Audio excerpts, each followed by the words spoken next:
গলায় মাছের কাঁটা আটকে গেলে কি করবেন? মাছ খাওয়ার সময় হঠাৎ করে যদি গলায় কাঁটা আটকে যায়, অনেকেই ভয় পেয়ে যান।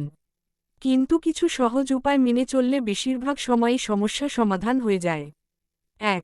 ভাত গিলে খাওয়া। একটু নরম ভাত ছোট বলের মতো করে গিলে ফেলুন। এতে অনেক সময় কাঁটা নিচে নেমে যায়।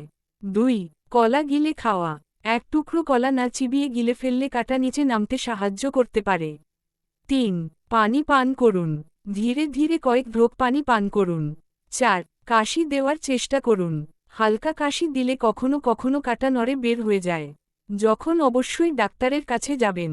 গিলতে খুব ব্যথা হলে, গলা থেকে রক্ত এলে, শ্বাস নিতে কষ্ট হলে, ১ থেকে ২ ঘন্টার মধ্যে কাঁটা না নামলে, এই ক্ষেত্রে নাক কান গলা বিশেষজ্ঞ দেখানোই সবচেয়ে নিরাপদ। মনে রাখবেন, জোর করে আঙুল বা শক্ত কিছু দিয়ে কাঁটা বের করার চেষ্টা করবেন না।